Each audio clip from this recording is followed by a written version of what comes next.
নমস্কাৰ বন্ধুসকল, আপোনালোক সকলোকে মোৰ চেনেলটোলৈ স্বাগতম জনাইছোঁ। আজি পুনৰ কেইটামান প্ৰশ্ন লৈ আপোনালোকৰ মাজত উপস্থিত হৈছোঁহি।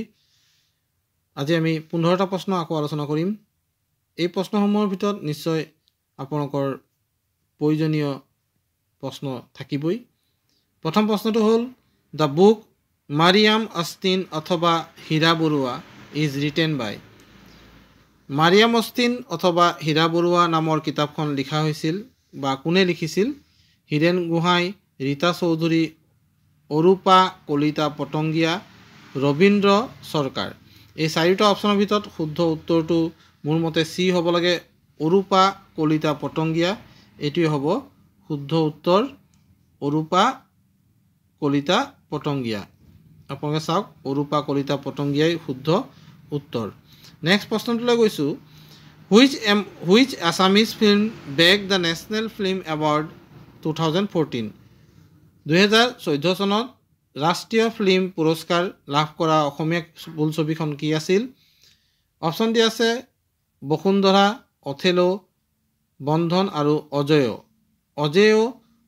অজেয় এই বোলছবিখন, ইয়াৰ শুদ্ধ উত্তৰ হ'ব লাগে অপশ্যন ডিটোৱে হ'ব ইয়াৰ শুদ্ধ উত্তৰ মোৰ মতে। আপোনালোকে চাওক, অজেয় ডিটোৱেই শুদ্ধ উত্তৰ। Which one is the first mobile theatre of Assam?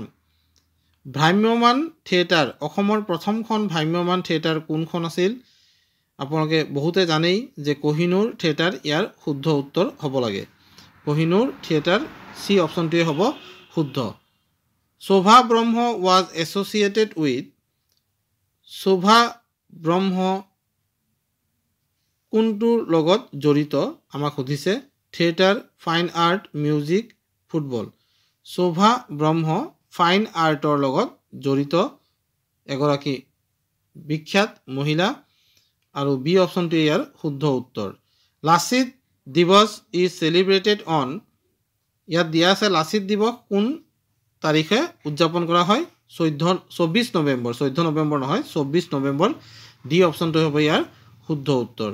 Next প্ৰশ্নটোলৈ যাওঁ। নেক্সট প্ৰশ্নটো দিয়া আছে দ্য আছাম দিৱস ইজ চেলিব্ৰেটেড অন। অসম দিৱস উদযাপন কৰা হয় 2 ডিচেম্বৰত। অপশ্যন ডিটো হ'ব ইয়াৰ শুদ্ধ উত্তৰ। আপোনালোকে চাই লওক, 2 ডিচেম্বৰ ইয়াৰ শুদ্ধ উত্তৰ। Baksa district was created from the parts of which of the following district? Baksa জিলাখন তলত দিয়া কোনকেইখন জিলাৰ অংশৰ পৰা গঠন কৰা হৈছে? অপশ্যন এত দিয়া আছে বৰপেটা, নলবাৰী আৰু কামৰূপ। এই বৰপেটা, নলবাৰী, কামৰূপৰ অংশ কিছুমান অঞ্চল লৈ বাক্সা জিলা গঠন কৰা হৈছে। অপশ্যন এটোৱে হ'ব ইয়াৰ শুদ্ধ উত্তৰ। আপোনালোকে চাওক, শুদ্ধ উত্তৰটো এ আছে।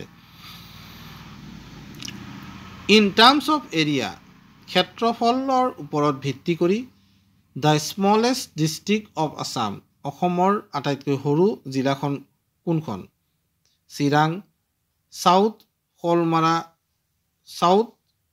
শালমাৰা, মানকাছাৰ, কামৰূপ মেট্ৰ' আৰু ওদালগুৰি আছে।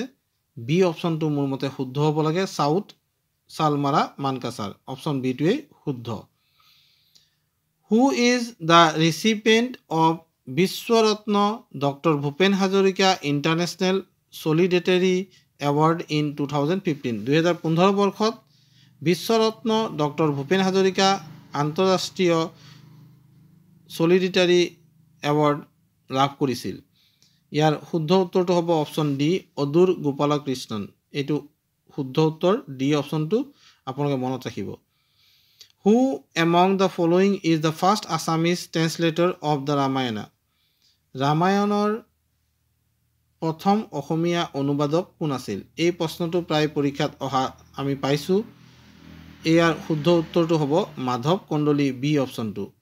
আপোনালোকে মনত ৰাখিব, মাধৱ কন্দলীয়ে প্ৰথমে ৰামায়ণখন সংস্কৃতৰ পৰা অসমীয়ালৈ অনুবাদ কৰিছিল।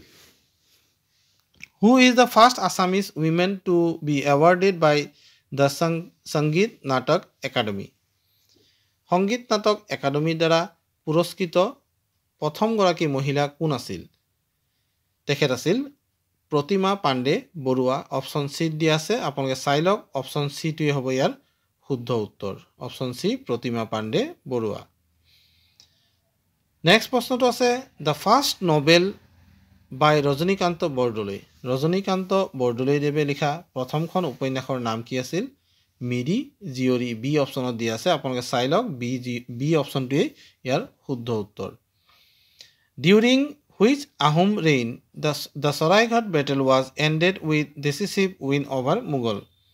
মোগলৰ ওপৰত বিজয় সাব্যস্ত কৰা শৰাইঘাটৰ যুদ্ধৰ সময়ত আহোমৰ ৰজা কোন আছিল তেখেতৰ নাম আছিল উদয়াদিত্য সিংহ বি অপশ্যনত দিয়া আছে গতিকে বিটোৱে হ'ব ইয়াৰ শুদ্ধ উত্তৰ which Ahom king created the Borbarua and Borphukan post কোনজন আহোম ৰজাই বৰবৰুৱা আৰু বৰফুকন পোষ্ট ক্ৰিয়েট কৰিছিল বা সৃষ্টি কৰিছিল তেখেত আছিল প্ৰতাপ সিংহ অপশ্যন এ দিয়া আছে অপশ্যন এটোৱে হ'ব ইয়াৰ শুদ্ধ উত্তৰ হু ৰোড দ্য বুক ভক্তি ৰত্নাৱলী এই প্ৰশ্নৰ উত্তৰ আপোনালোকে জানিব নিশ্চয় ইয়াৰ শুদ্ধ উত্তৰটো হ'ব লাগে মাধৱদেৱ অপশ্যন চিত আছে আপোনালোকে চাওক মাধৱদেৱে ভক্তি ৰত্নাৱলী কিতাপখন লিখিছিল বা গ্ৰন্থখন লিখিছিল এই আছিল আজিৰ আলোচ্য 15টা প্ৰশ্ন আশা কৰোঁ আপোনালোকে এই ভিডিঅ'টোৰ পৰা এই 15টা প্ৰশ্ন নিশ্চয় মনত ৰাখিব পাৰিব যদি ভিডিঅ'টো আপোনালোকৰ সহায়ক বুলি ভাবিছে তেন্তে এটা লাইক কৰি দিব আৰু বন্ধু বান্ধৱীৰ লগত শ্বেয়াৰ কৰিব যাতে তেওঁলোকেও এইখিনি প্ৰশ্ন শিকি ল'ব পাৰে চেনেলটো ছাবস্ক্ৰাইব কৰিবলৈ নাপাহৰিব ধন্যবাদ